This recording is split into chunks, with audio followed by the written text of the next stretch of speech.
So my first point here, before I get into the presentation, is to build my credibility with you guys, so you can decide, so you can both know my bias and decide how to interpret what I say, but also hopefully listen to what I say, because I'm going to hopefully put myself on the map here with you to give myself some credibility first here.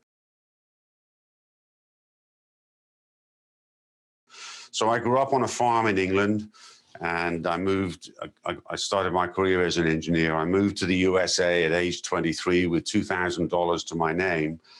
And I started my entrepreneurial journey a year and a half later in a startup company that was, that we took public to the NASDAQ. It was called Ashton Tate. So I was, at the time of the IPO, I was their VP of sales.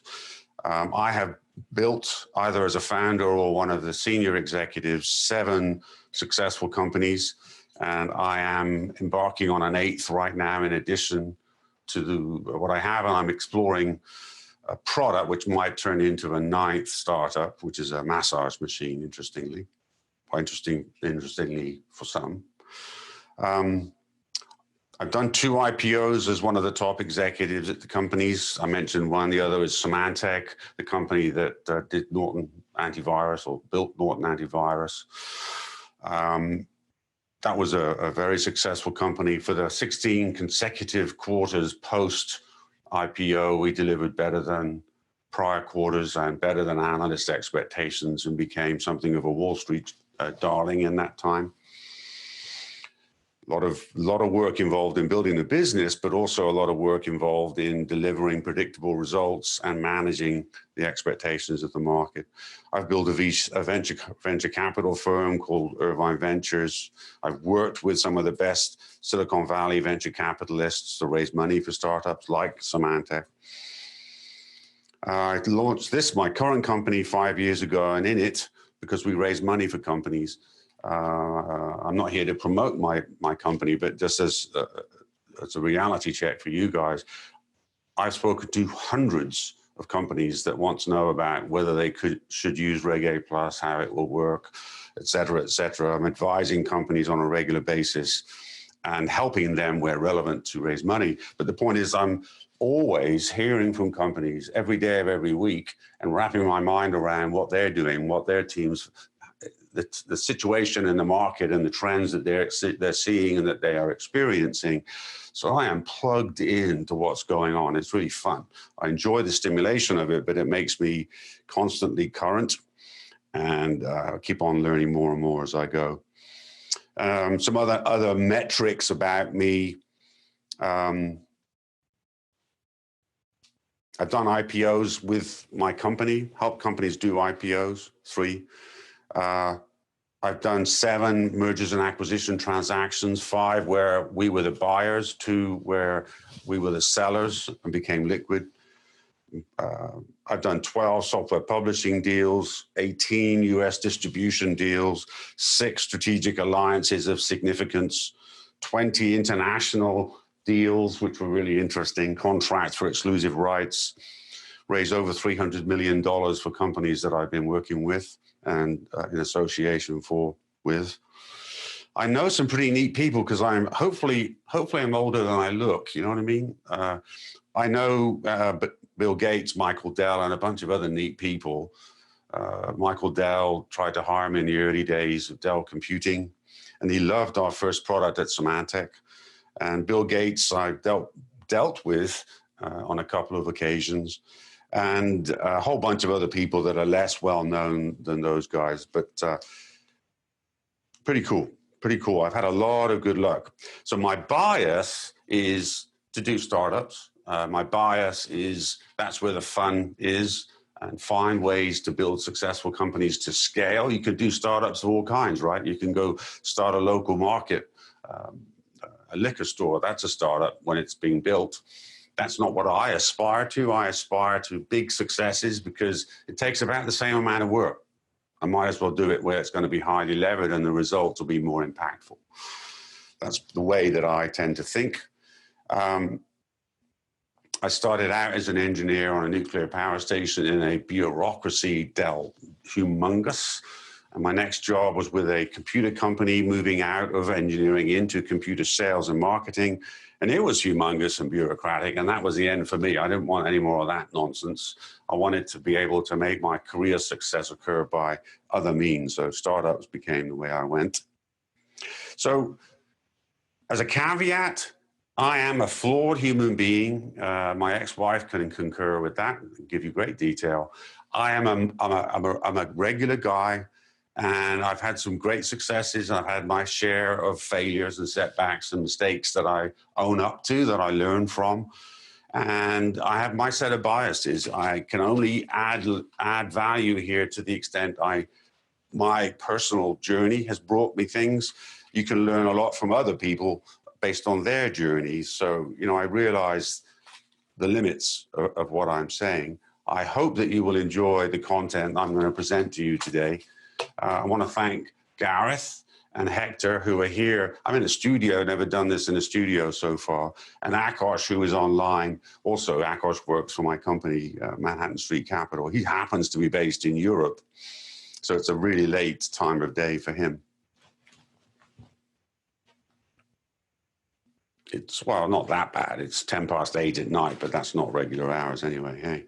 So I am going to talk about stories, fun lessons, short stories, hopefully short enough, where I've learned lessons and either through doing them or observing others, successes and failures, tips and techniques, what's the ideal entrepreneur look like, what to do when you're trying to select the business to join or the focal area to start your company in. And if there's time, I'll get into leadership stuff. I have some really strong beliefs about leadership that I would like to convey that aren't technically as important at the beginning of a startup, but they matter greatly when you're scaling up. So now I'm going to flip modes to some funny stories, some sad stories, actually, a bit of both. In my first startup, the CEO took the company, was in the process of planning to launch the company, software company with a database in the UK with a very successful ad campaign, which had run beautifully in the US.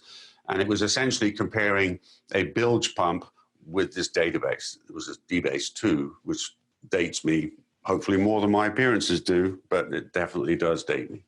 So he was about to run these ads, and I happened to have a meeting with him and happened to see the ads on the table, some concepts, and asked him what it was about. He told me, and I saved him and us a major faux pas, because the comparisons, the headline of the ad was, everyone knows the bilge pump sucks, which is true, right? Everyone knows that. It's a factual statement. And then it went on to compare DBase with the bilge pump, which was fun at the time and very successful. But as Gareth here knows, the word suck has a very much more literal meaning in the UK than it does in the States. And it would have started us off on a major wrong foot, black flag situation that would have set us back on our haunches a long way. You know what happened? He gave me international, said, run that.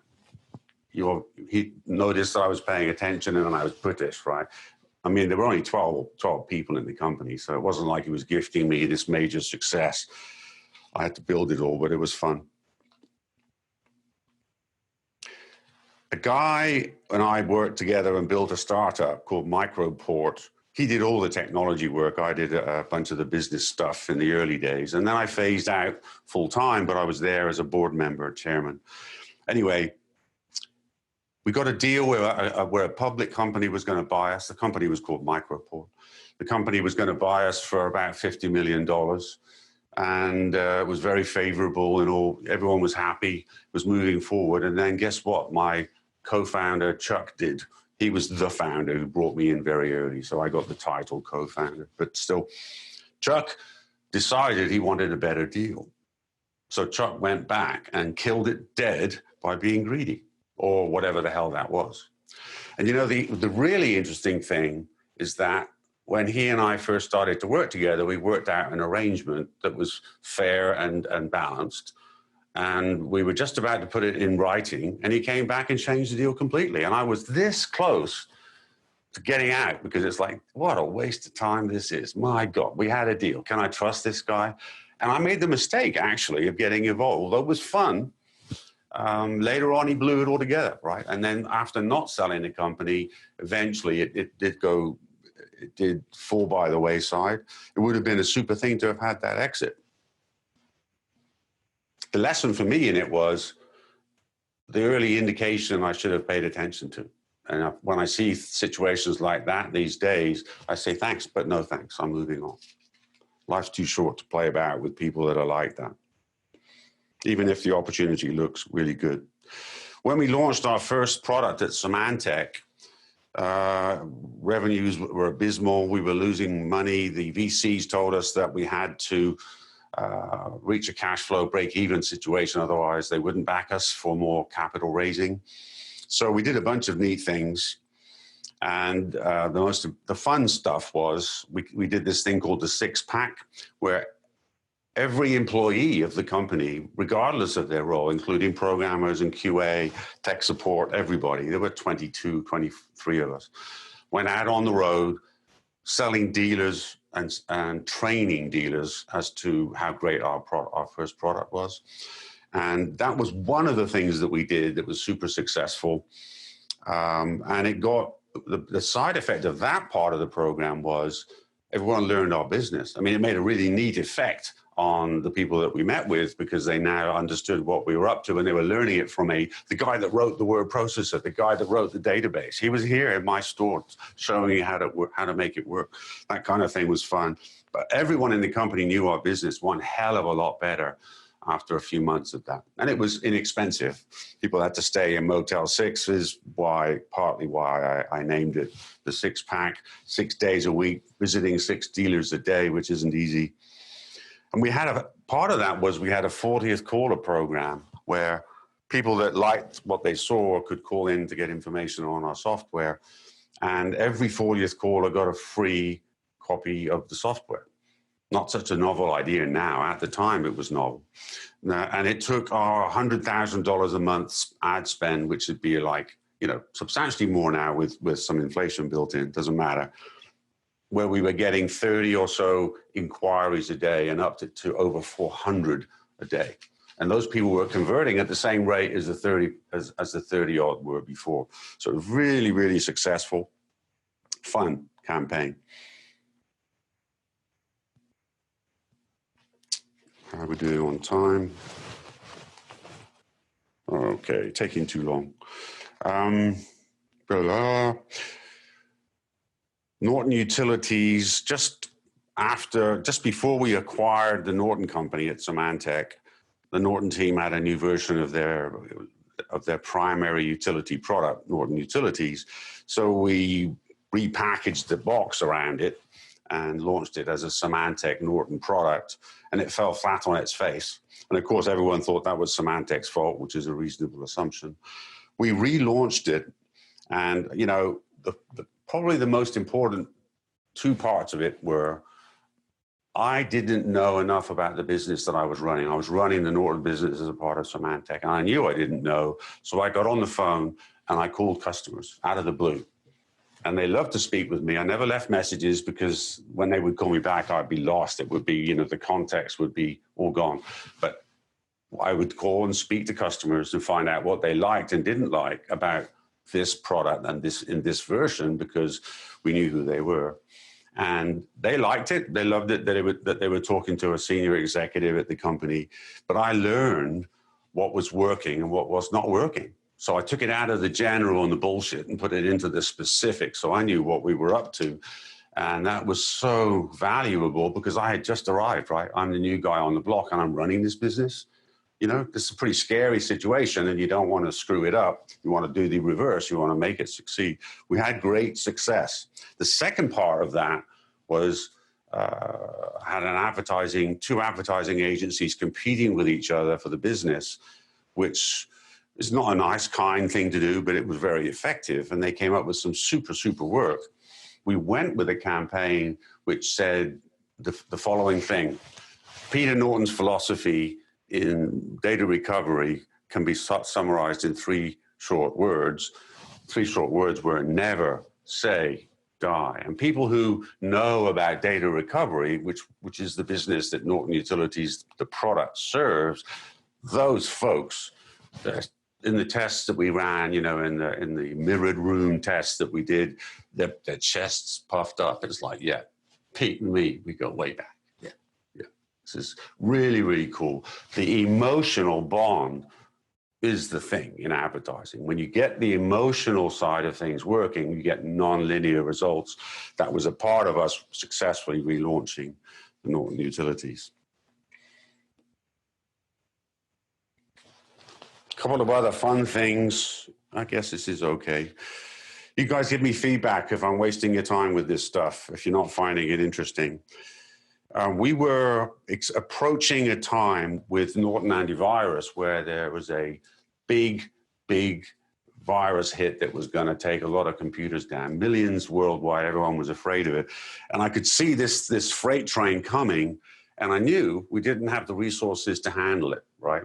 So what we did was we did a whole bunch of things. We made a special version of Norton Antivirus that would find and fix that virus free and distributed it everywhere. We put it up available to download so anyone could get their hands on it, gave it to distribution and dealers with the whole 9 yards.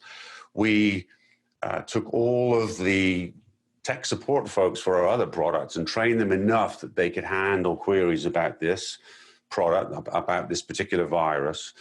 We added a bazillion phone lines, and we added recorded guidance as to what to do and how to get help, so that when the virus did hit, and for the 2 or 3 day window, it was insane, we were the only company in our space that was able to handle the volume, where you didn't get a busy circuit.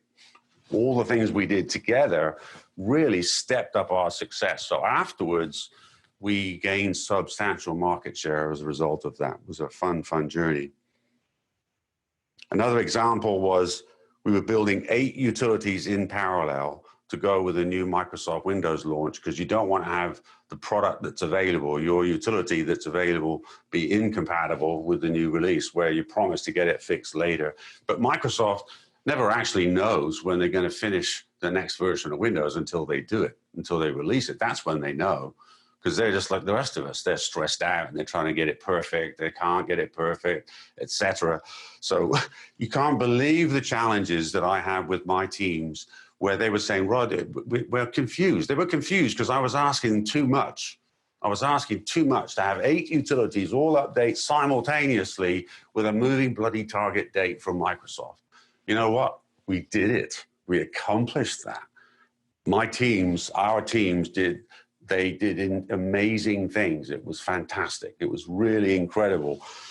And that's a lovely thing when you are a manager or a leader and you up the ante and your folks are able to make it. They may hate you on the way there, but when you make it, when you judged it right, or you lucked out and you make it, my God, morale goes through the roof because people did more than they thought they could do. It was wonderful. We were the only player in our space that was able to pull that off. This one's not so much fun. Startup company, I won't name it, where there were 3 of us that founded it. I was the chairman and the CEO. We raised venture money. I raised the venture money and angel investment money. And the CEO, after about a year, started to run out of money, then ran out of money. And we discovered that he had built a head in the sand culture. So they, as a culture, with about 20 people, they'd spent almost all the money, and they had a product that wasn't actually working very well. And yet they were in a state of denial because every time they would lose an account, this was a product that sold to corporations. Every time they would lose an account to a competitor, they would always find a reason to blame somebody else. Blame some, politics, relationships. Oh, they over discounted it. They gave it free. Some nonsense that allowed them as a team to put their head in the sand and not fix the problem. And it was led by, as cultures are, by the CEO. And it turned out he had an amazing desire to be successful. So it was so important to him that he was lying to himself and the board and the team about the success of the business. He was actually lying to himself in order to feel successful. Really weird. When we figured that out, we maneuvered him out of it. We fired him. And then we had to restart the company and reestablish credibility, which we did. And eventually it was the most hard-won success story of my career. And I didn't do most of the work, the other founder did, but it was tremendously valuable when we came through. And I will say the venture capital firm that was behind us this whole time, Dave Strong from Greylock, fantastic guy, fantastic firm, tenacious, patient, and you just don't get that very often from VCs. Most of them will bail. Another story I want to get to here. How are we doing? Yes.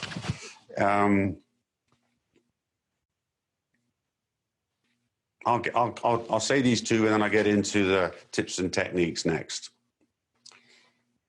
This chap that I saw working in my first startup, he was a young Brit, so we got to know each other. And he didn't have the right qualifications, didn't have a degree, and he was working at the lowest position in that company. He was the assistant to the facilities guy that went around changing light bulbs and fixing things. He took that job because he believed that Ashton Tate was the company, that it could be a neat place to work and he could do well with it. So over time, he got promoted, and we hired him into international, an inside sales job, and then we telephone sales. And we sent him to Canada to start a man and a dog operation, building our distribution there, which he was really successful at and became very, very successful with. Then some years later at Symantec, we hired him to be VP of our international side for Canada, and he built Canada from scratch for Symantec. Then he went on to Apple, and now he's got a very senior role at Apple. The point being, they didn't have any of the right qualifications, but they had the aptitude and the desire to humble himself and put him in a role where he was the assistant to the facilities guy, right? And that paid off dividends for him. Super human being, super guy, great attitude. Okay. Now I'm going to flip into succinct messages, hopefully, that are just stories about how to do things well as an entrepreneur. Finding leverage, when you're doing a startup, what have you got? You've got a microscopic company with no presence. How the hell are you going to change that, right? There's some luck in it. There's a choice of area that you're going into matters immensely. You need to find leverage. You need to find ways to gain leverage. Obviously, there are many things like social media that are a part of that these days. But this is a good example in my mind. I learned of this company very recently where with the COVID-19 virus, this guy, this entrepreneur, not a doctor, he came up with a doctors on demand diagnosis idea. He wants to diagnose COVID-19 for people based on symptoms because the tests aren't available enough, right? So inexpensive telemedicine.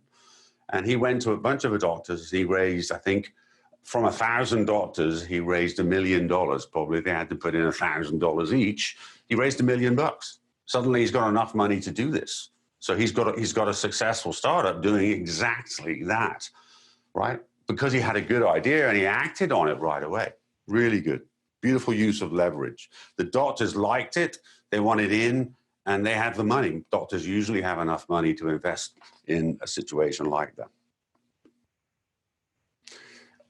Avoid, when you're entering a market, whether it's an existing company entering a new one or your first market, avoid entering markets that are overcrowded. That's obvious.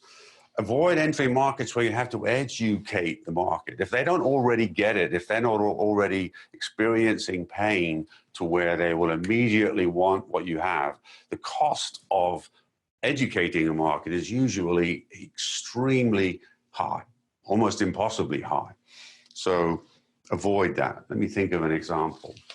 I would say that Airbnb needed to change people's thinking about how they would book stuff, but but people wanted better than was available, and bed and breakfast concepts already existed. So they didn't have a big education process. They just needed to get out there and promote their idea, and it was easy enough to grasp.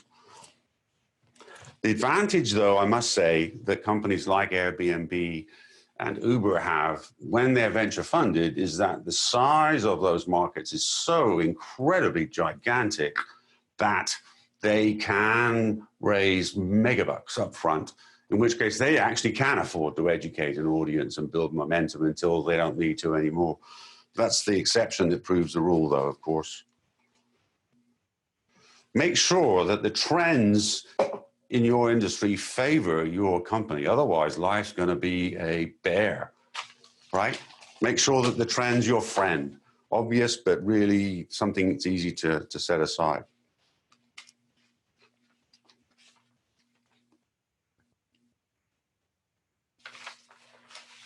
I'll get into that one in a bit. When you are in startup mode, you have to be dedicated to execute, right? You've got a plan, you're doing it. You can't be second guessing yourself every 5 minutes and say, should we do it? Oh my God, is it going to succeed? Should we do this? Should we not do this? I'm not sure. You can't do that. You've got to do it with drive and determination and effectiveness. And especially when you have a team, they will be scared silly if you're the leader and you don't know whether you should be doing it.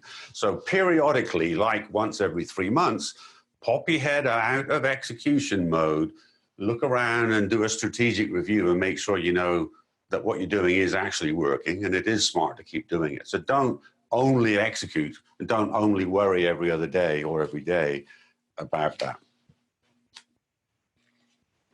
As a matter of business style for scaling and building your business, manage expectations.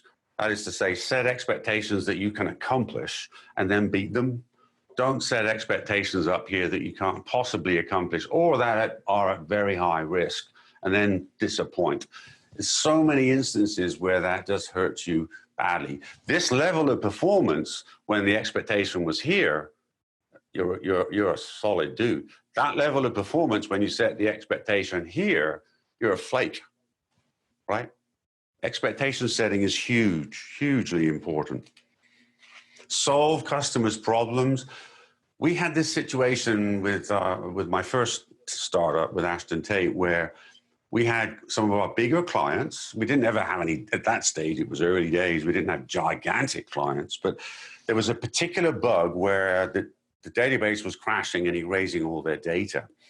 And it was a really weird mystery. We ended up figuring it out. And what it was that there was a bug that only kicked in at multiples of a particular number of records. So when you hit something like 50,126 records, the addition of that 26th record caused the database to crash and blow up and erase all its data, right? Terrible, but very difficult to reproduce because you weren't there at the time. You don't know exactly how many records and you don't even think to look for it, all that.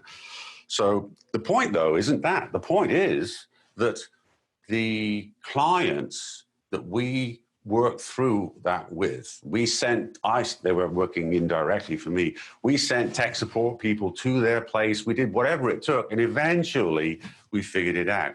And you know what happened then? They didn't think of us as terrible people or an awful supplier, even though they had had a horrible journey. They thought we were the best thing since sliced bread, and they became our biggest advocates. And that's almost always the case. When you go to bat and you really pull through, you persist, those customers will become your most rabid fans because you proved yourself to them in a difficult situation. Be direct and candid. It's obvious. Honesty pays. But there are a lot of people that bullshit and get away with it temporarily. There's a lot of people that play political games and get away with that temporarily. Generally speaking, that stuff doesn't work long term, I'm glad to say. But there are many situations where being straightforward and honest is the best way. We hear regularly from people, CEOs, who have been given the runaround in my business, in my Manhattan Street Capital business, by one or other of our competitors. In particular, one of our competitors, where they'll get involved sometimes with the company and later realize they wish they hadn't, and they won't say no. They don't actually go back to them and say, sorry, we messed up. We don't want to go live with you for this reason. It's a terrible cock-up. Really sorry about that. They don't do that. They just stop answering the phone, stop replying to the emails. Really create stress for the CEO. And then some of them that I hear from, I just tell them the way it is. It's, well, sorry, we can't succeed in a Reg A plus for your company. Given your context, it's not going to fly. I imagine that's what those guys have concluded too, but I don't know, because I don't know what they're up to over there. So then, you know, obviously efficiency, honesty is the way to go. Make sure you do. Your reputation is your biggest asset. It isn't your ability to communicate or your creativity. Over time, your reputation is your primary asset. Make sure it's a great reputation. Build it, maintain it, nurse it. When you're starting a company or even just a product, sometimes, many times, it is overwhelming how much you have to do, right? I can't handle all that myself. And my recommendation to you is do not try to plan it all out in vivid detail. You'll be wrong. A lot of it will be wrong based on assumptions today that turn out to be invalid later. But more than that, you'll just blow up. Your brain will get overwhelmed and you'll stumble around and you won't be able to succeed at the stuff that matters now. So be real, be practical, right? Bite off what you can chew and do that. Set the other stuff aside, and the clarity will come when you get closer to it.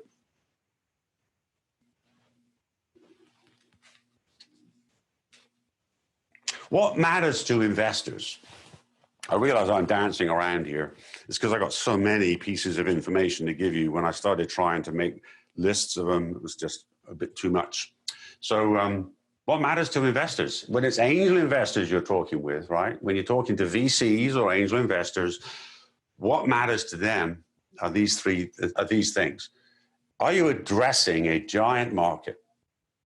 A big enough market to make it worth playing with, right? Do you have a uniquely strong solution for that market? And what, if you do, what are the barriers to entry, right? If you've got those three things, now you have my attention. I am listening, and I'm really paying attention. Get that to me, convey that to me very succinctly, and now I'll look at the other stuff, and now I'll pay attention to you in a presentation. As long as this is as one or other of these three is a mystery to me, I don't want to spend any time on this. It's just not worth it as an investor, right? So bear that in mind. Be able to explain what you do clearly and succinctly and put it in that context. Scale of market, barriers to entry, and what you're doing uniquely solves or addresses that market. This is something which is a sort of obvious thing to me anyway, so obvious I almost don't state it.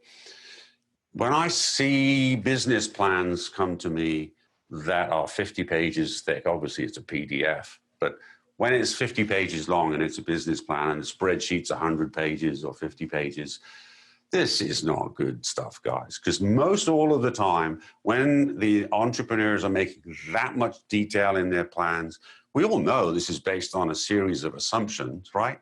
And you don't state the assumptions necessarily, but you're building this really ambiguous plan. I don't want to wade through that stuff because it proves incompetence to me. In almost every case, when I see plans that long, my takeaway is they don't have a gut feeling for this. They don't have intuition for it. They don't know what they're doing enough.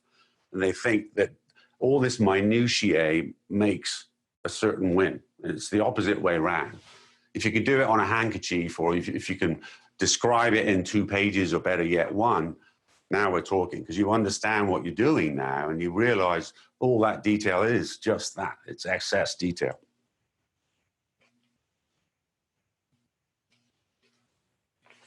When you are an entrepreneur, obvious statement number 65 here, pay attention, because the only thing that's certain is that you are not currently adequately informed. Something has changed in your space, in your business, with your competitive landscape. And unless you are looking for it and paying close attention to it, you don't know. You don't know what it is. You've got to always be tuned in. And when you're tuned in, you've got to be taking what you see, and if anything, amplifying it so you get a better significance factor out of it, that you don't play it down, ignore it, move on, and get killed by it later.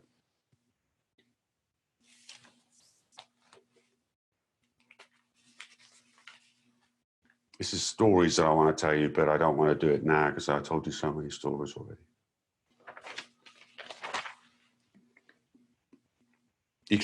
Do we have a lot of questions coming in? Put your questions up there so I can answer them later if you'd like. Okay, well, this is obvious too. There's an awful lot of mediocre marketing, right? That's just the fact of life. And it doesn't get better with age. If the agency or whoever is telling you, oh, it'll get better, they don't get better. Digital advertising, social media advertising, if it ain't working, kill it, switch to something that works. For me, this is the most important rule about delegation. So that's why I'm going to tell it to you. It's very, very simple. I screwed up with this when I started managing people. You know what you want done. You probably know better than the person who works for you how it should be done. And you know when it needs to be done. Do not give them all three of those pieces of information. Let them figure out how to do it. Let them have fun doing it, right? If you tell them how to do it and spell it all out, what is left? It's by rote. It's, well, he told me to do it this way. You know, awful. You take all the pleasure out of it. You demotivate them. They'll do other things, or they'll just do nothing very well because you took the fun out of the business for them, right? Do the opposite. Give them the opportunity to excel, the opportunity to surprise you and surprise themselves by telling them what the goal is clearly, setting a time frame, if necessary, a budget, and then letting them figure it out. And if they want to ask you questions, they'll come back. But believe you me, that will work much, much better. Market share, it turns out, maybe a lot of you guys know this already, but I feel like so much of what I'm saying is obvious, right? So bear with me if I seem a little hesitant sometimes. Maybe it's not obvious to everyone. It turns out that in the long run, companies that exceed 30% market share have very strong profit trends and growth trends in their business. And companies that have less than 30% market share eventually fall by the wayside. Lower profit margins, lower growth, going away, right? So don't fool yourself as to what market you're in to make your market share look bigger than it really is. Make sure you are segmenting the market properly, but make sure that if you aren't up to 30%, you've got a real plan to get beyond it, or that you do something else, because if you're in the lower zone there, you're almost certainly going to go away. Not a good place. Or you're just going to struggle and have a very difficult journey, which you also don't want, right? Related to that from a marketing point of view is when you're in a market that you can lead, maybe you aren't leading now, but you can lead, declare leadership. Find evidence to support that declaration and make it true. I've done that successfully. Whenever I say I, it's never just I, it's we, my team at the time. Symantec's first acquisition was a company called Breakthrough Software with a product called Timeline, which was a superb project management program. So I come in, I parachute in as the guy that's going to run that division, new division. And I did the same thing. I called up customers to find out what it was they liked and hated, and how good a job we were doing, to educate myself, which was really, really helpful. And basically, I discovered by going out and looking that we were in this competitive market. Microsoft was one of our competitors. We had others. There was no clear leader. There were 4 companies, 5 companies vying for the leadership position. Nobody owned it. And I figured, you know what, we've got a great product. Let's claim leadership. So we claimed leadership. We found marketing pitches that we could make that had enough substance that we could make them, although they were stretching it, to declare that. And that really helped us grow the business. We became the market share leader with that product on that operating system before Microsoft started giving it away free, giving away Microsoft project free with Windows. So claim leadership. Everyone knows this, I'm sure. Don't believe schedules, don't believe costs. It's just a matter of how much underestimation of expense and how much how much optimism is built in. And the more you work with people, you get a better read on it. Oh, well, I've always got to how I've always got to double the development time when Francis tells me it's going to take this period, you know, a given period of time. Just don't expect it to come through. There are some major cock-ups in the past. There was a company that had a really good software program and raised up megabucks of venture capital in their day, and they spent all the money and never did ship the product. They kept on spending the money month after month, got a good name for themselves, and never actually delivered the product. If they had done it a little differently, finished the product first, maybe a year later, and then started marketing it in the same way with the same ads, they could have done really well in that space. It was a viable space to be in. God only knows why they did it so wrongly and how and why they stuck with it that way for so long. It was really silly to observe, but it happens. You're not sure what product to do, or you think you are. Even if you are sure, check it, test it, right? Find ways to validate it. Naming products is the same sort of thing. You'd be amazed the difference that a product name has. You think you know best, doesn't mean you know best. It's like advertising. You think you know best. A lot of this stuff needs to be tested, because I think I'm good at this stuff myself, but I know through doing it a lot that I still get it wrong. I have to test. Okay, so you need to test products to make sure that they meet people's needs in a way that they care about. You need to test messaging, product names, all of the above, right? But when it's a startup situation, naming and everything else is secondary. Check the product. Make sure your perceptions are not wrong, that you can raise money for it if that's important.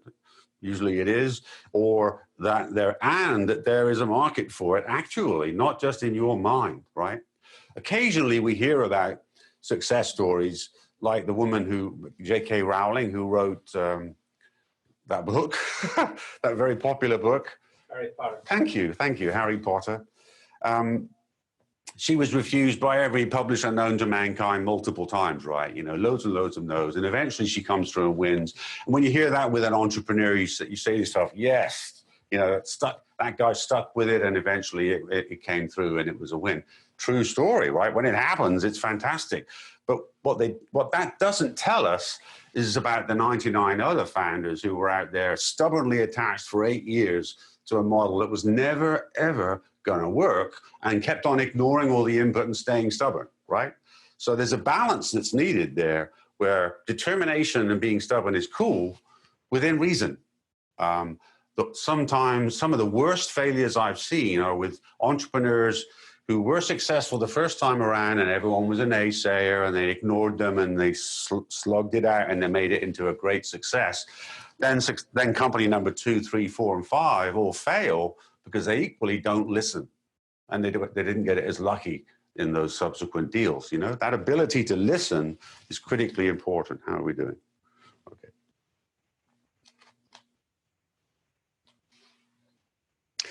Management style, my recommendation is involve and inform your team. Well, I'll get into that more later, but don't run a democracy. You're the leader of the team. You choose, and people will respect you for that, as long as you involve them and inform them and give your rationale, and then don't be a jerk about it.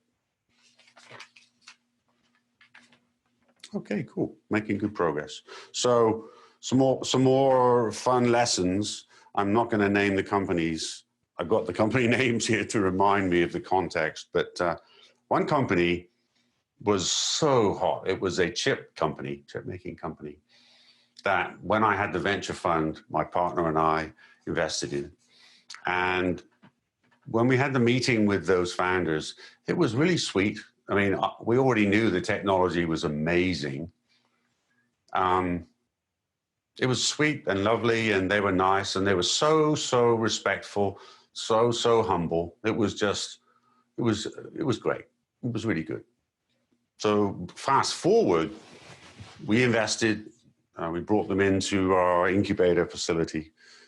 We went to bat to bring in the best VCs one at a time from Silicon Valley.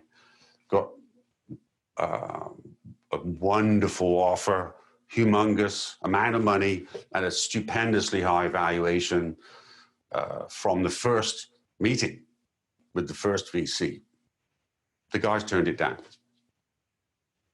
That was really stupid, frankly, but they did turn it down. So then we brought in another blue chip VC, and they made a smaller offer of money at a lower valuation, and the guys turned that down. So now what you've got is a company that's beginning to develop a reputation in Silicon Valley amongst VCs as being idiots. They got something marvelous, but they're being stupid. They're refusing marvelous deals. We were able to get a VC to invest, but the VC that invested wasn't as blue chip as the early ones. And when later on things got tough, they resigned from the board and buggered off, just disappeared. Whereas the first one wouldn't have done that. The first one would have stayed the course and put in more money, right? So then there were many other repetitions of this not taking the deal, looking for a better deal. Oh, there isn't a better deal. That essentially, in the end, killed the company. Because the climate changed, we had 9/11 hit, and the world fell apart and so forth. But the point here is that what I've learned in human beings in general and in business in particular is that sometimes people that appear to have a strong character trait are the exact opposite of that. These guys were arrogant. They were stupid. Honestly, they were arrogant. What happened, in fact, when we found out about it was that some friends of theirs that were close friends had got a great deal as key developers when they worked for a startup company that went on to be hugely successful. And these guys had to get a better deal than they did. If they had told us that in the beginning, we wouldn't have funded them. We wouldn't have brought them in. But it wasn't like there wasn't rationale or reality to their behavior. It was ego tied to the impossible. And what we brought them were phenomenal deals that they rejected. It was really interesting. So I learned by dealing with them a lot during the subsequent period of years, 2 or 3 years working together with them, trying to help the company out.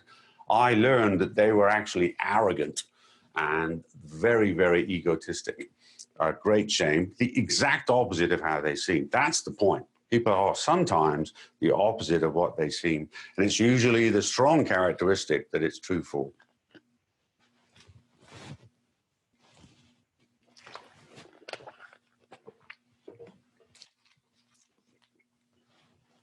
Cool. Seen some nice feedback there. Thank you. Oh, can't answer the phone now. Okay, so I have the earpiece here so that my guy in Hungary, Akos, can ping me if there's a problem. That wasn't him. So I made a mistake. The company, the predecessor company, entity, if you will, for Manhattan Street Capital is called Fund Athena. It is actually the corporation. Manhattan Street Capital is the doing business as a new brand and name for it, same company.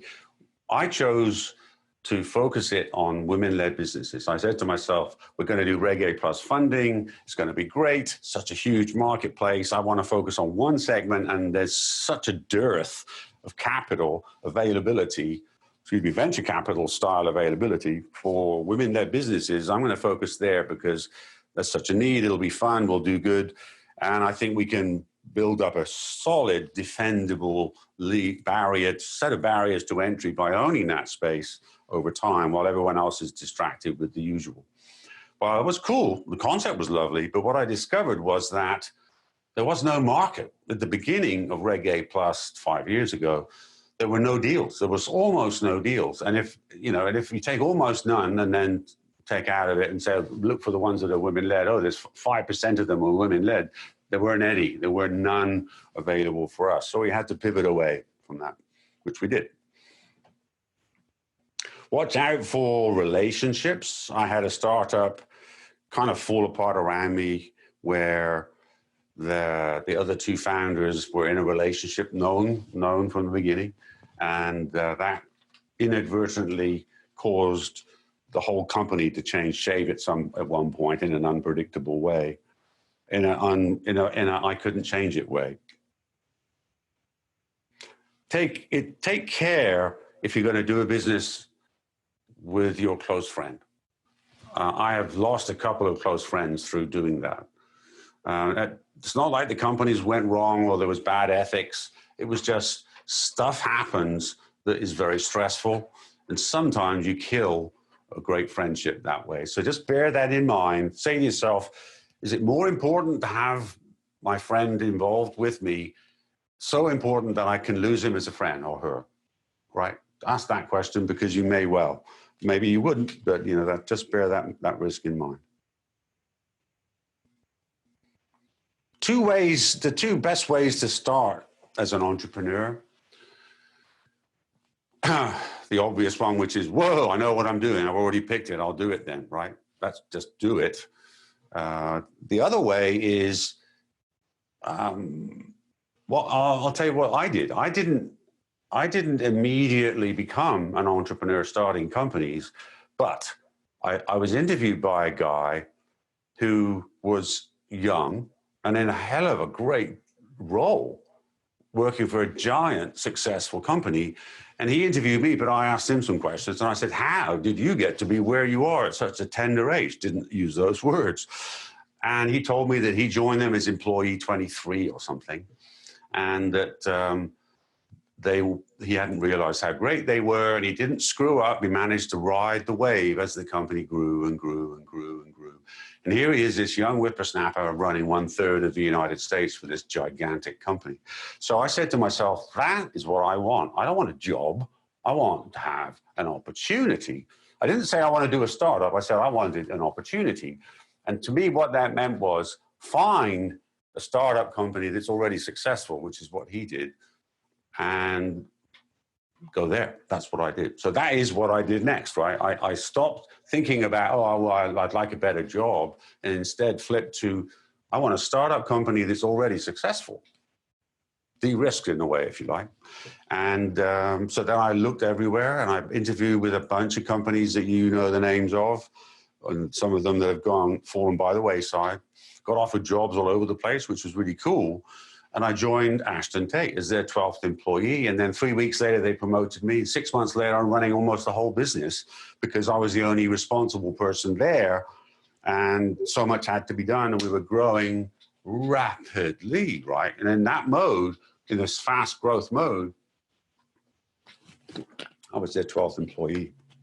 In that fast growth mode, Christ, anyone who's prepared to take more work on and deliver it successfully, you get everything thrown at you. You get more and more responsibility. It was fantastic. It was wonderful.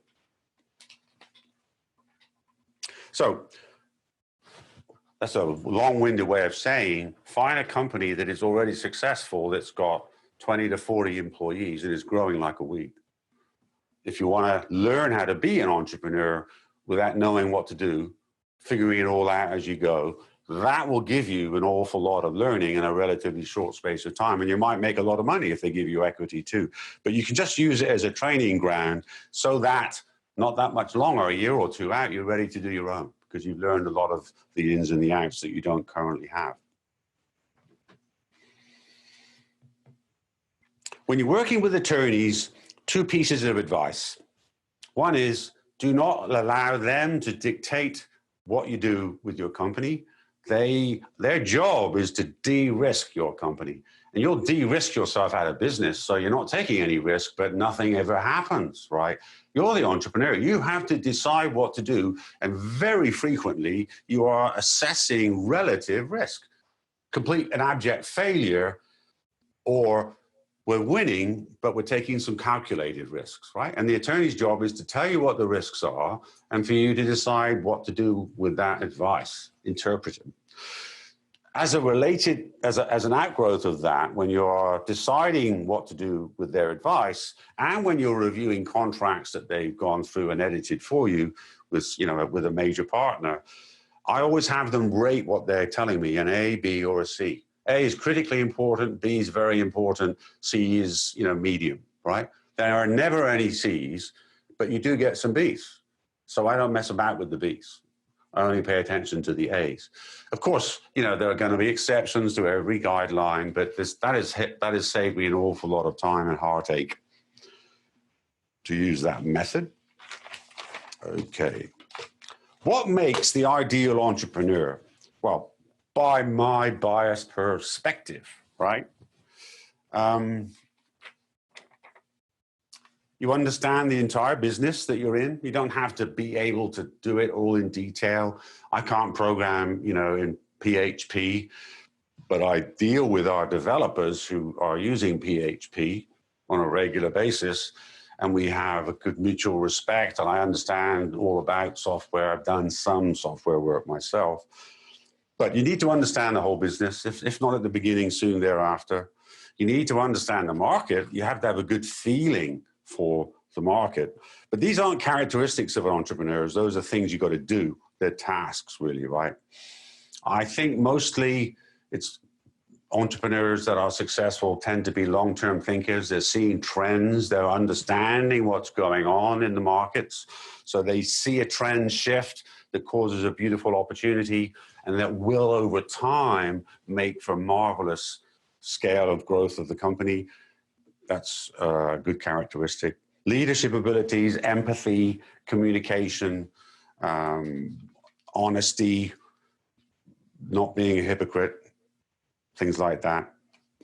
Very hard work, because there are always exceptions, but it's almost always really hard work, right? And high productivity. Got to listen all over the place. You always got to be paying attention. One of the things that I do, people sometimes think I'm more innovative than I really am, where I used to race cars as a hobby for 4 years or so. Had a lot of fun, had a lot of success with that. And I would see smart things being done in expensive classes of racing. I was amateur racing. And I would figure out how to apply those methods, those techniques legally to my amateur race car. And then I'd get it built, or I'd build it, and then I'd race with it, and my car was better, right? No one else was doing that. And people would say, wow, how innovative. It wasn't actually innovative at all. It was just me going over there and looking and saying, well, that will work in my car. I don't have to do it on a megabuck scale the way they do. And things of that ilk, a lot of fun. And so essentially noticing something, I could be in the most unusual situation at a non-profit luncheon or something, and somebody will say something and I'll hear it and I'll think, wow, didn't know that was working. Then I'm thinking about how to apply it elsewhere, right? And okay, that isn't really innovation. It's just being smart and learning and listening, paying attention, right? So listening in the most unlikely places, it's very valuable. Determination, got to have it, obviously. You can't be falling by the wayside. So it's too difficult. Great attitude, because you can't hire great people and motivate them. If you are an extreme optimist, learn how to set that aside from time to time, because sometimes you've got to be a cynical bastard in business life, right? If you are too optimistic, then you may fail as a result, because you may end up taking the wrong risks or spending money before the product's ready based on the plan, things of that type, marketing, I mean. You have to have the ability to be a little skeptical here and there when needed, if you're a really, really extreme optimist. Optimism is a cool thing. You can't do this stuff without being an optimist. You have to be real. That comes in when you're dealing with customers, prospective customers, investors, employees, board members, you name it. You got to be real. You can't have gigantic distortions in your thinking that lead you to believe stuff's different than it really is. So, for example, the CEO of that startup I mentioned, where we failed the first go around because he was so committed to be successful that he was hiding when every failure took place. He couldn't even look at the detail and learn from it, right? Not cool. Be real. You've got to be able to handle multiple uncertainties. If I was to write down the number of uncertainties I'm dealing with right now, it's too bloody many. It's a long, long list. But I'm able to do it, and you got to be able to deal with it, right? You got to be able to do it. You don't constantly run through them and stress yourself out, but you focus on the ones you need to deal with now and recognize the others are there when needed. Okay, cool. Almost into the Q&A. Actually, let's see. I'll be real brief on leadership stuff because I don't know how many questions do we have. Do we have many questions here? None at this point. None? Whoa, that's a good number in a way. Huh? All right, post questions, guys. If you want me to answer them, post them. I can't post questions you didn't ask. So,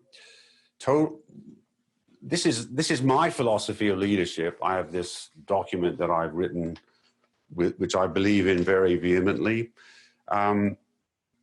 Take total responsibility for your company. If the market changes, if the competitive landscape changes, if a key employee leaves, if there's a lawsuit, whatever the heck it is, you have to figure it out. Don't pretend it's somebody else's job. Don't try and blame other people. It comes down to you. The buck stops with you. You got to fix it, right? Take ownership. Constantly search. While maintaining a positive attitude, be aware there's always stuff broken. Always be looking for it and acting on it, not brushing it under the table, and rewarding your team for bringing that information to you. They will tend to only want to give you good news until you train them that you really want to know everything, and you especially want to know what's broken so you can fix it, and you won't shoot the messenger, right? Take the long view. Be real, said that already. Give credit to your people. You'll get credit. You'll get more than enough credit. Make sure you give credit to your people, because otherwise they won't. And it motivates them. And what matters more to your company's success than the morale of your team? Nothing, right?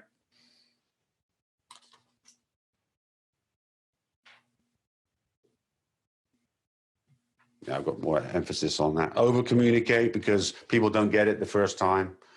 And what's that? 3 questions. Okay, I'll get to that starting. I'll do that now, because I think even though this leadership, this leadership stuff, I'm going to go switch over to the questions. Interested in adding an advisory board to my company. What will make me interesting enough to get quality people to want to join me in an advisory role, and how should I compensate them? Well, it's the same stuff that matters to the investors, which I covered earlier. Plus, they got to like you. Plus, you can give them equity vesting over time. You know, that's the usual thing. You know, maybe 1% of the ownership of the company vesting over 3 or 4 years. Is there higher value to strategic development and marketing partners being equity partners as opposed to typical representation partners at a pre-revenue level when raising a seed round to build a minimum viable product? How much short and long-term value does a pandemic advantage? Okay, so let's switch away from that for a minute. Just do the first bit. It depends, right? It depends what motivates the company. Some companies will be small enough that they'll be very motivated to have an equity part in the company, and others are so big they'll never even notice. The department that deals with it doesn't do anything with that knowledge that influences the people out on the street. So it really depends on the scale of the business and the nature of its motivation. The second part is how much short and long-term value does a pandemic advantage, such as no-touch products, add to present investor analysis? Great question. Yeah, depends who you're talking to. If you're talking to a VC firm or an accredited investor, they are going to look and say, well, this is sort of short term. Seems short term, so they're going to not want to invest unless you can see a clear-cut path to a long-term benefit, which is not apparent in what you just described there. In a Reg A plus, people are less skeptical and more concerned about what they see in front of them. They're not likely to look at it as strategically. So you might, if you were able to, you can't quickly just press a button and do a Reg A plus. But retail investors, Main Street investors, invest in them, and they're not as skeptical. People hear my idea and make it, but ignore me, and like it, but ignore me. How do I protect my projects? It may get, what? If many get offended with an NDA. Yeah, right, NDAs, I know, yeah, NDAs. Many do get offended with NDAs. I get it. You know, yes, NDAs are usually overused by founders because usually the people you're talking with don't have the bandwidth to pick up and run with your idea, but there are always exceptions. So you're asking how do you persuade them to do an NDA? That's difficult, you know. If they aren't doing it, then you've got to give them enough disclosure that motivates them, right? You've got to tell them something, give them some material to make it worthwhile. But I have oodles of experience of this, and 9 times out of 10, I don't need an NDA to know what I need to know. And they think they need it to give it to me, and they're worried that I'll run off and go make a copy of it or something, which ethically I would never do. And even people who aren't as ethical don't have the bandwidth to do this in most cases. Now, you know, Microsoft, especially the old Microsoft, you would never do that stuff because they're dangerous. They were very, very dangerous, but they're running on with a much higher ethical bar these days. Okay. That's it. All right. So I forget the schedule, but this is about when we're going to wrap. So if you have any more questions, send them, and I'll spend a couple more minutes on this stuff, and then we will end the meeting. And I've got a couple questions I want to ask you before we end, which I'm going to ask you to put in the comments, and then we won't close the box so we can write those comments down. Ensure when you over-communicate, got that, ensure your team knows strategically where we're headed. What you want is not only everyone's informed and motivated by knowing what we're up to, you also want them to understand and believe, understand and hopefully believe in the strategy so they make maximum use of every decision they make, right? They are able to do intelligent choices because they've got all the information, all the cards are out there for them. Then they are more productive, they are more effective, they can use their initiative more successfully. And the morale's higher too. A big thing in companies is that people will notice something that's broken and they'll tell their friends, but they won't go to the person whose job it is to fix it. Go to the person whose job it is to fix it.